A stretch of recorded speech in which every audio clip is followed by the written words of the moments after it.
Почитувани гледачи, вие сте со регионалните вести на телевизија Киси Менада. Во нив ќе гледате.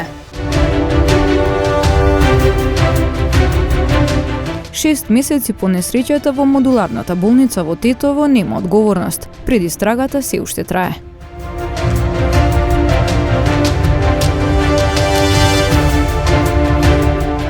Под слоганот "Сиромаштијата има женско лице" се одржа 6 марш за женски права во Скопје.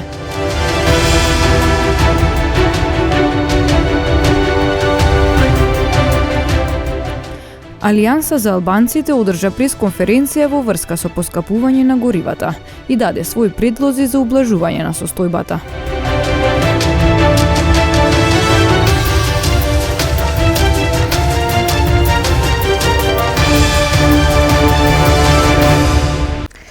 Шест месеци по несреќата во модуларната болница во Тетово нема одговорност. Причините се утврдија пред неколку месеци, но предистрагата се уште трае.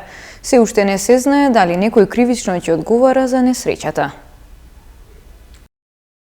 Се уште нема одговорности по 6 месеца од пожарот во модуларната болница во Тетово во која животот го загубија 14 лица. Од јавното обвинителство велат дека анализата на доказите е во тек и во предметот во континуитет се преземаат действија во рамките на предистражна постапка со цел да се утврдат сите факти и околности. Сите извештаи се анализираат во корелација со останатите прибавени докази, како и со вербалните искази на сослушаните сведоци и други лица кои имаат сознанија за настанот. Анализата на сите прибрани докази е во тек. Јавните обвинители по целосно утврдување на фактите во предметот ќе донесат одлука за која јавноста веднаш ќе биде известена.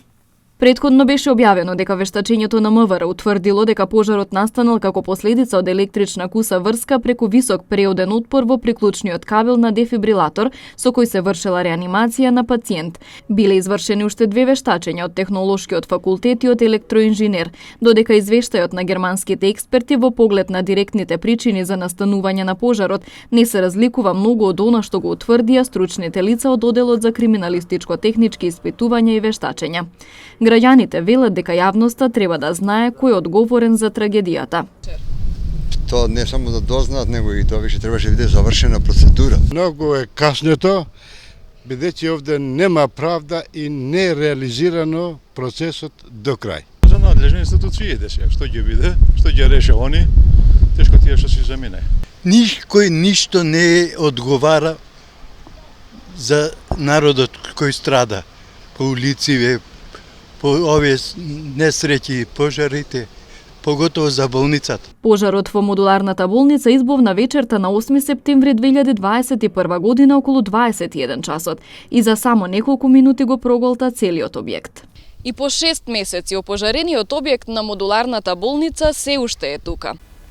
Под слоганот "Сиромаштијата има женско лице" денеска во Скопје по повод Меѓународниот ден на жената 8 март се одржа 6 марш за женски права. Правда, правда, социјална правда. Правда, правда, социјална правда. Денес протестираме за сите текстилни работнички кои останаа без работа, за жените од руралните средини кои останаа без јавен транспорт и пристап до здравствени услуги, за жените со попреченост кои дополнителната непристапност ги направи уште поневидливи, за жените ромки кои останаа без јонака нископлатената работа, за жените кои немаат пристап до услуги за репродуктивно здравје, кои ги води кон уште поголема сиромаштија. Денес го примаме гласот за сите жени кои ја вршат неплатената домашна работа, за економски зависните и загрозени жени кои не можат да си обезбедат прехранбени продукти, за жените кои немаат ништо на своје име, за жените кои еднакво учествуваат во плаќање на даноци, но не можат да си дозволат основни средства за одржување на менструална хигиена. Протестираме за жените кои доживуваат насилство во своите домови, на улиците и во онлайн просторот, за жените жртви на насилство во чии пријави не се постапуваше, за самохраните мајки кои беа принудени да ги напуштат своите работни места заради застварање на градинките и училиштата, за жените собственички на мали бизниси кои беа принудени да ги затворат, за преморените здравствени работнички, за сите жени кои ги загубија своите животи во битката со COVID-19 заради недостатокот на здравствени услуги. Бараме политики и мерки за справување со последиците од COVID-19, кои ќе вклучат родова перспектива и ќе ги земат предвид потребите на различни категории на маргинализирани и ранливи жени. Бараме зголемено учество на жените во работните групи кои ги подготвуваат и спроведуваат мерките за одговор на состојбата со COVID-19 и економската криза. Бараме буџет и економски политики за луѓе, а не за бизниси и партии. Алијанса за албанците одржа пресконференција во врска со поскапување на горивата и даде своји предлози за ублажување на состојбата. Алијанса за албанците, како политички субјект кој што секогаш се грижел, а и ќе продолжи да се грижи за благосостојбата на граѓаните, предлага одредени мерки за ублажување на финансиските ефекти после ова драматично поскапување на горивата во Република Северна Македонија.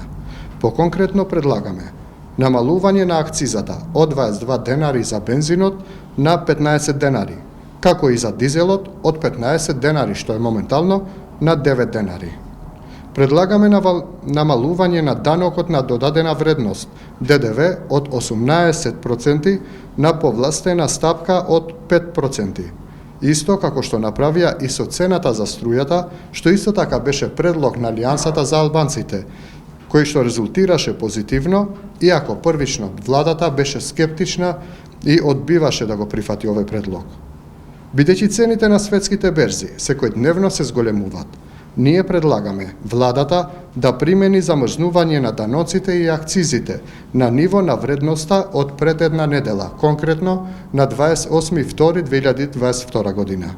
Значи да примени максимален лимит на цената на овие показатели.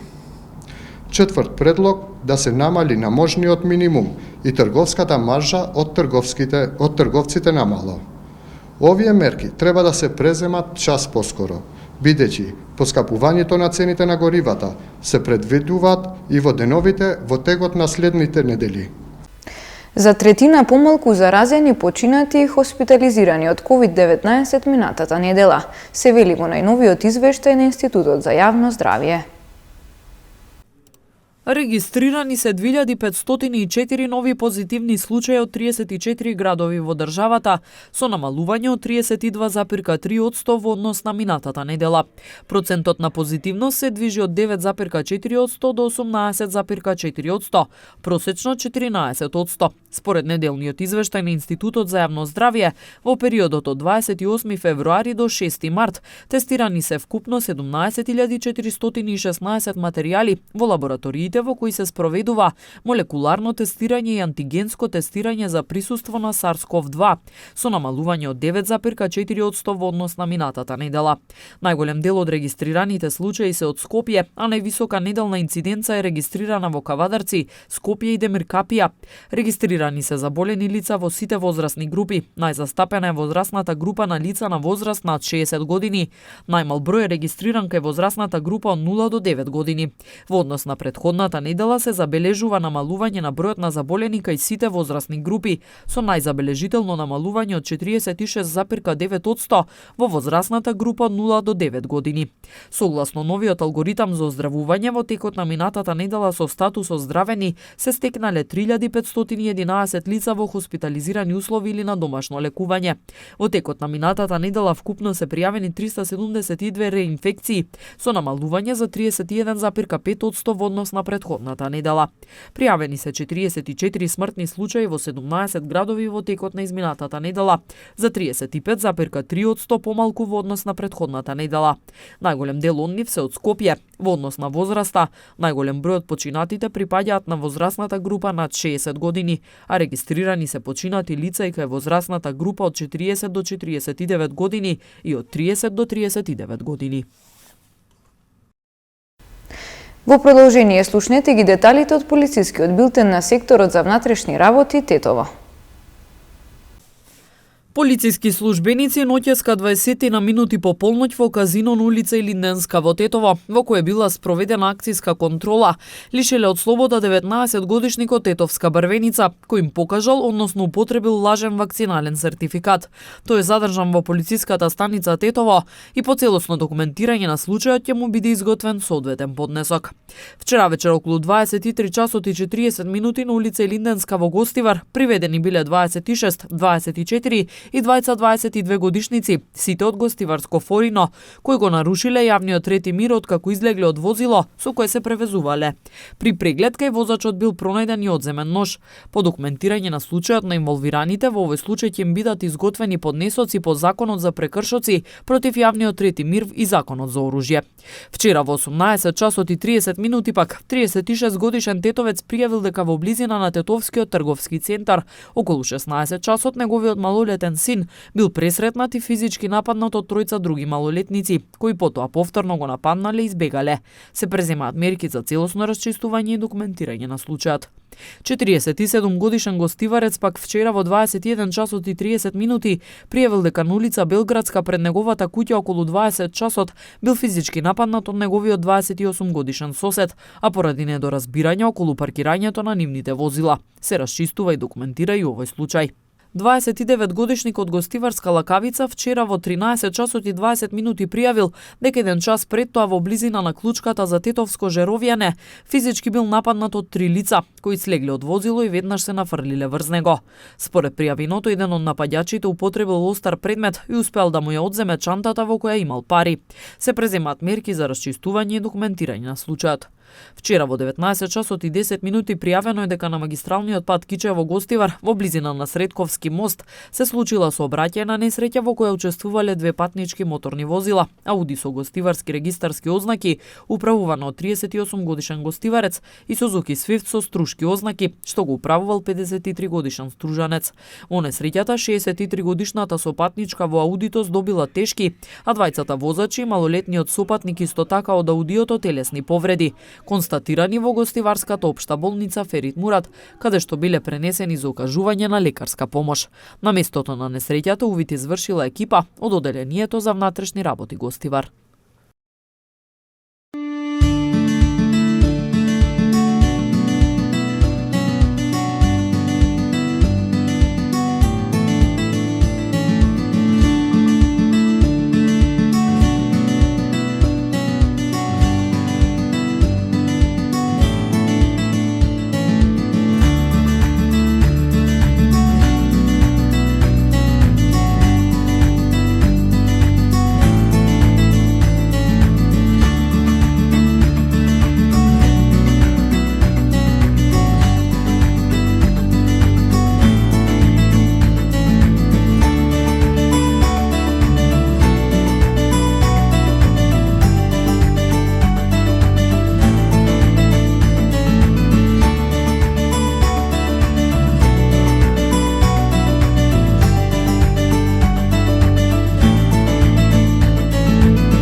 Почитувани гледачи, тука е крајот на вестите. Ви благодариме на вниманието и пријатно.